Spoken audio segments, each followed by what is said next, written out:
Hello दोस्तों, कैसे हैं आप सब। अभी आगामी जो एग्ज़ाम होने वाला है, नमूना सहायक का, सहायक ग्रेड 3 का, सहायक शिक्षक का, और अभी सीजी व्यापम का तो उसके लिए मैं 50 एमसीक्यू लेके आया हूँ, अलग अलग पैटर्न में, अलग अलग तरीके से, जो अधिकतर एग्ज़ाम में पूछे जाते हैं। उसके लिए तो मैं ट्रिक के माध्यम से लेके आया हूँ, है ना। तो आप इसको देखते रहिए और इसे जो ट्रिक रहेगा कॉपी में नोट कर लीजिए। फिर आप उस पैटर्न का और अलग से सवाल बना के देखिएगा, ठीक है। चलिए मैं आज का पहला क्वेश्चन स्टार्ट करता हूँ। ये जो 50 क्वेश्चन रहेंगे वो अलग अलग पैटर्न के हैं। तो आपका जितना भी मैथमेटिक्स का क्वेश्चन है बुक का, तो इन सारे पैटर्न में वो कवर हो जाएगा, ठीक है। चलिए आज का पहला क्वेश्चन है। ए किसी काम को 13 दिन में कर सकता है और बी उसी काम को 30 दिन में कर सकता है ना। तो ये पूछ रहा है कि दोनों मिलाकर उस काम को कितने दिन में पूरा करेंगे। तो ऐसे वाला अगर क्वेश्चन है कि दोनों को पूछा जाए कि ए और बी दोनों उस काम को कितने दिन में पूरा करेंगे, तो इसके लिए एक ट्रिक है, फॉर्मूला है। फॉर्मूला क्या है, ये साइड में यहाँ पे ट्रिक और सॉल्यूशन दिया हुआ है। मैं फॉर्मूला बताता हूँ। ए इंटू बी यहाँ पे लिखा हुआ है, अपॉन में है ए प्लस बी। ये वाला फॉर्मूला हम रखेंगे, पुट करेंगे तो हमारा वैल्यू निकल जाएगा। जैसे ए है यहाँ पे 13 मान लेते हैं ए को, बी है यहाँ पर 30। तो ये हो जाएगा फॉर्मूला के हिसाब से 13 इंटू 30 अपॉन है 13 प्लस 30। तो ये इसको इंटू कर देंगे, अपॉन करेंगे और इसको जोड़ देंगे। फिर उसके बाद जो भाग देंगे तो हमारा वैल्यू निकल जाएगा 9.07। आप इसे देख लेना। मैं इसे समय कम होने की वजह से आपको इस ट्रिक और सॉल्यूशन के माध्यम से बता रहा हूँ। तो ये हमारा बी नंबर का जो ऑप्शन रहेगा वो पूरा बिल्कुल सही है, ठीक है। दूसरे क्वेश्चन की ओर बढ़ते हैं। क्वेश्चन नंबर 2 है। ये बोल रहा है एक वस्तु को 258 रुपये में खरीद कर 322 रुपये में बेचा जाता है, तो लाभ का परसेंटेज हमें ज्ञात करना है ना। तो देखिए लाभ डायरेक्ट बोल दिया है, लाभ का परसेंटेज हमें ज्ञात करना है। तो हम सीधा सीधा लाभ का फॉर्मूला लगाएंगे। ये फॉर्मूला आता है लाभ बराबर क्या होता है, लाभ का परसेंटेज मतलब कि जो बेचा जा रहा है वो मूल्य और हम जो खरीदे हैं। तो हमारे 64 रुपये का जो प्रॉफिट हुआ है ना। तो वो 64 रुपये का प्रॉफिट कैसे हुआ है, तो हमें इतने में बेचा है, इतने में खरीदा है ना।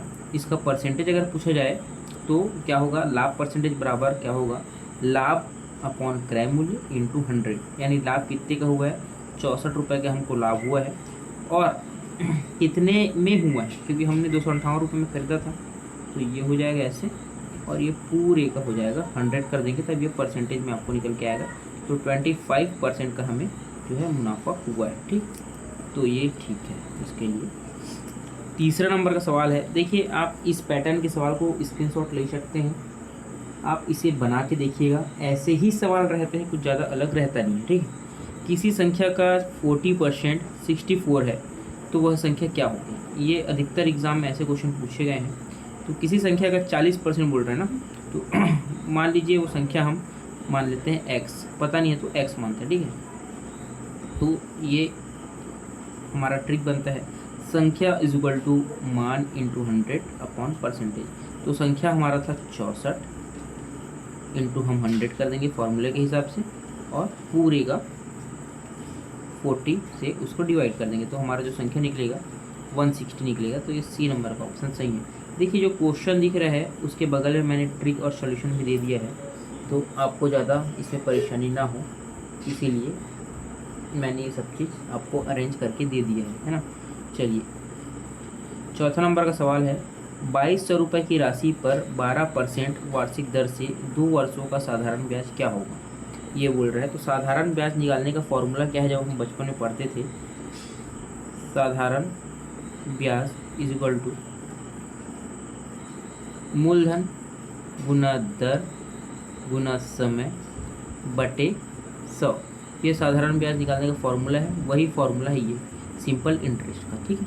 तो हमें क्या है, 2200 रुपये मूलधन दिख रहा है, 12% का एक वार्षिक दर दिख रहा है और 2 वर्ष का साधारण ब्याज का जो है टाइम दिख रहा है ना। तो डायरेक्ट इस फॉर्मूला में हम पुट कर देंगे। ये देखिए 2200 रुपये पुट किया, 12% पुट किया रेट के हिसाब से, टाइम है 2 वर्ष और ये 100 से इसको डिवाइड कर दिया फॉर्मूले के हिसाब से। तो बन जाता है 528। चलिए अगला नंबर का क्वेश्चन है 5th नंबर का। प्रथम 45 प्राकृत संख्याओं का औसत क्या होता है? ये डायरेक्ट एक फॉर्मूला ही होता है, औसत इज इक्वल टू n+1/2। तो प्रथम 45 प्राकृत संख्या आप अगर जोड़ने बैठेंगे, है ना, तो आप डायरेक्ट ऐसे जोड़ भी सकते हैं 1 2 3 4 करके 45 तक, या तो डायरेक्ट ये फॉर्मूले में मान रख लीजिए, आपका उत्तर निकल के आ जाएगा।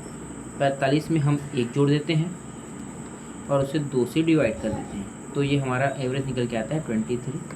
B is right answer. चलिए 6वां नंबर का सवाल देखते हैं। 6वां नंबर का सवाल बोल रहा है कि एक 483 मीटर लंबी ट्रेन 36 किलोमीटर प्रति घंटा की गति से चल रही है ना, वह एक खंभे को पार करने में कितना समय लेगी?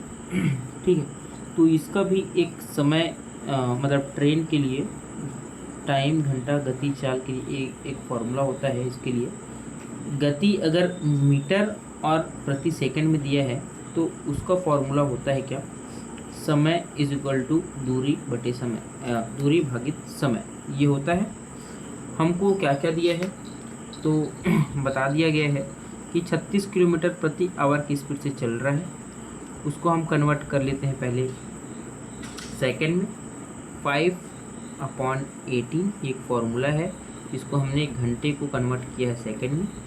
फिर इसे हम रख देते हैं इस वैल्यू पे। दूरी कितना है? 483 मीटर, और हमें जो निकला है सेकंड स्पीड में, मतलब घंटे को हम कन्वर्ट किए हैं सेकंड में, तो 10 मीटर सेकंड निकला है, 10 मीटर प्रति सेकंड निकला है। तो उसे 483 को 10 से हम डिवाइड कर दिए, तो हमारा निकला कितना है? 48.3। चलिए अगला सवाल है 7वां नंबर का। ये बोल रहा है कि दो संख्याओं का अनुपात 4:5 में है और इसका महत्तम समापवर्तक 10 है, तो एलसीएम हमें निकालना है। तो एलसीएम निकालने का फॉर्मूला क्या है? महत्तम समापवर्तक इंटू अनुपात 2, मतलब ये फॉर्मूला है। पहला अनुपात को यहाँ पे पुट करना है, दूसरा अनुपात को यहाँ पे पुट करना है, ठीक। तो ये हमारा निकल के आएगा, एलसीएम है 10 इंटू पहला है 4, दूसरा है 5, टोटल आंसर होगा 200। चलिए अगले सवाल की ओर बढ़ते हैं। सवाल नंबर 8 है हमारा कि 10,000 रुपये की राशि पर 20% वार्षिक दर से 2 वर्ष का चक्रवृद्धि ब्याज और साधारण ब्याज का अंतर क्या होगा? देखिए अंतर वाला पूछ रहा है, डायरेक्ट कुछ नहीं करना है। अंतर 2 वर्ष के लिए निकालने के लिए क्या करेंगे? जो हमारा मूलधन है into r divide by 100 whole का स्क्वायर, ये सीधा सीधा फॉर्मूला है, फॉर्मूले में पुट कर देंगे। 10,000 गुना 20/100 पूरे का होल स्क्वायर, तो ये हमारा उत्तर निकलेगा 400। आप ये कैलकुलेशन वाला पार्ट यहाँ पे करिएगा, इसलिए मैं छोड़ दिया हूँ। या तो इस सीट को आप स्क्रीनशॉट मार लीजिए, या तो क्वेश्चन को लिखते चलिए, बाद में आप सॉल्व करना, क्योंकि सभी पैटर्न के इसमें सवाल आपको मिल जाएंगे। सवाल नंबर 9 है, एक वृत्त की त्रिज्या 14 सेंटीमीटर है, उसका क्षेत्रफल क्या होगा?